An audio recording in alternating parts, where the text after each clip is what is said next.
बम्बई के भिंडी बाजार में मोहम्मद रफ़ी ने बहुत कुछ सीखा। यह तारीखी बाजार था जो किसी ज़माने में अंग्रेज़ों ने सब्जियों और फलों के लिए आबाद किया था। यहाँ बम्बई के बड़े बड़े घराने सब्जियाँ फ्रूट लेने आया करते थे। बाजार में सुबह सवेरे ही व्यापारियों का काफ़ी रश हो जाया करता था, जिसकी वजह से दिन में कई बार इस बाज़ार का सुकून भी गारत हो जाता था। गायकी की रिहर्सल और हुसूल रिज़्क़ का यह दौर मोहम्मद रफ़ी के लिए तगो-दो का ज़माना था, जो उनकी ज़िंदगी में कई इनकलाब लेकर आया। ऐसा नहीं था कि बम्बई में कदम रखते ही उन पर कामयाबियों के दरवाजे खुल गए थे। वही तंग और छोटे से कमरे में रहते हुए इन्हें ज़माने की उस्तादी का सामना करना पड़ा।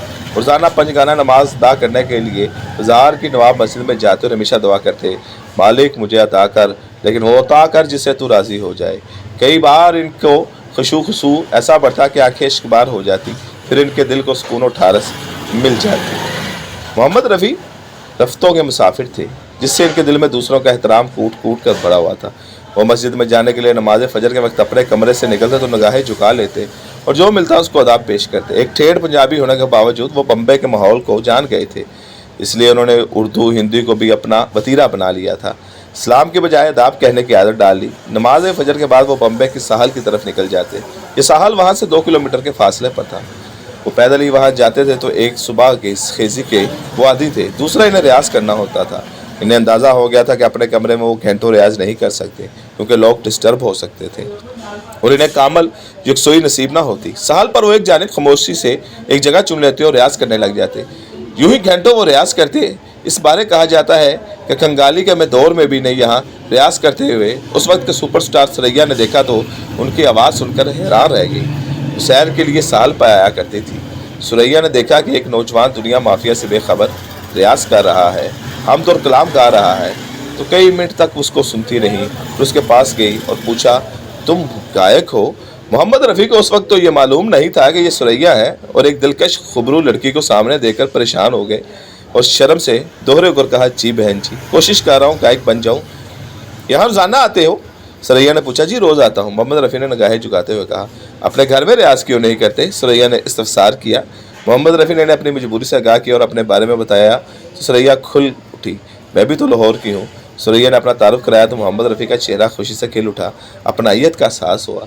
ये तो इन्हें मालूम था कि सुरैया नाम की एक गुलकारा ऐसी भी है जिसने बचपन में फिल्मों में गाना शुरू कर दिया था, लेकिन इन्हें इसका अंदाज़ा नहीं था कि किस्मत एक दिन इन्हें मिला भी देगी। सुरैया अपने ज़माने की बड़ी महंगी गुलकारा और एक्ट्रेस थी, बल्कि इन्हें महंगी तरीन कहा जाता था। 12 साल की उम्र में उन्होंने फिल्म में नई दुनिया में गाना गाया था और बाद में ज़्यादातर अपनी फिल्मों में ही गाने गाया करती थी। दिलकश नैन व नक्श वाली सुरैया ने फिल्मी दुनिया में तहलका मचा कर रखा हुआ था। जिस ज़माने में उनकी मोहम्मद रफ़ी से मुलाकात हुई वो मोहम्मद रफ़ी का तो इब्तदाई ज़माना था, लेकिन सुरैया का दाम ऊँचा था। मुग़ल आज़म में उन्होंने चाइल्ड स्टार के तौर पर काम करे लाजवाब शोहरत पाई थी। सुरैया ने इस रोज़ मोहम्मद रफ़ी को ऑफ़र की कि वो उनके घर की बालकनी में आ जाएँ और वहीं रहें, बल्कि रियाज भी वही किया करे। मोहम्मद रफ़ी के लिए तो ये मौज़ा ही था। उन्होंने सुरैया को बहन कहकर पुकारा और फिर वो अपनी मुँह बोली बहन के साथ काफ़ी अरसा तक रहे।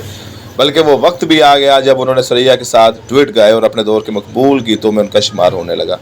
सुरैया कहाँ मुंतकिल होने से पहले मोहम्मद रफ़ी पिंडी बाज़ार में ही मुकीम रहे। इन्हें श्याम सुंदर की तलाश थी, जिन्होंने एक ज़माने में इनके भाई को अपना विजिटिंग कार्ड दिया था कि जब रफ़ी बम्बई आ जाए तो उनसे रब्ता करे। ये मुश्किल इम्तिहान था, क्योंकि वो श्याम सुंदर का नाम भी ठीक से याद नहीं रख सके थे। इनसे 8-10 साल पहले लाहौर में मुलाकात हुई थी और अब इन्हें ये यकीन नहीं था कि श्याम सुंदर इन्हें पहचान भी पाएंगे या नहीं।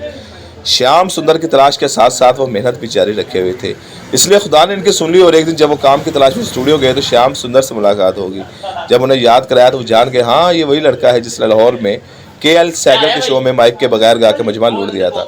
श्याम सुंदर इन दिनों पंजाबी फिल्म गुल बलोच के म्यूजिक तैयार कर रहे थे। इससे पहले वो लैला मजनू, जग्गा डाकू और सोनी कुमारन के नाम से पंजाबी फिल्मों का म्यूजिक दे चुके थे।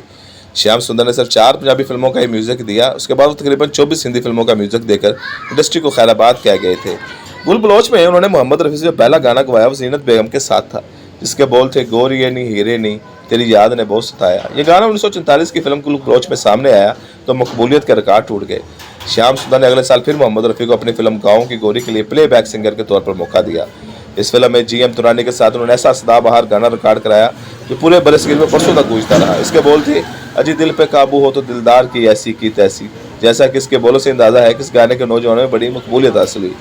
कॉलेज में लड़के लड़कियों के जत्थे को देखकर ये गाना शुरू कर देते थे। मोहम्मद रफ़ी का दावा था ये गाना इनकी हिंदी फिल्मों में आमद का बायस बन गया, लेकिन इसके बाद अचानक इनके सामने फिर महदूद व मसूद होने लगे। वो खुद को महदूद नहीं करना चाहते थे। श्याम सुंदर के पास साल भर में चंद गाने गाकर उनका मन नहीं भरता था, इसलिए उन्होंने सोचना शुरू कर दिया क्या होना चाहिए। इस ज़माने में तलत महमूद जैसे गुलकारों का तोती हो रहा था, और ये बात सबको मालूम थी कि सैगल को बनाने में अगर श्याम सुंदर का हाथ था तो तलत महमूद के पीछे नौशाद जैसा उस्ताद मौसीकार मौजूद था। लेकिन नौशाद का दिल राम करना और उन्हें अपनी जानिब राग़िब करना काफ़ी दुश्वार था। जब किसी गुलकार के सर पर हाथ रखते थे तो उसके किरदार और अदात का भी इम्तिहान लेते थे। किसी सिगरेट नोश, शराबी और लड़कीबाज गुलकार को भी पास नहीं पड़ने देते थे।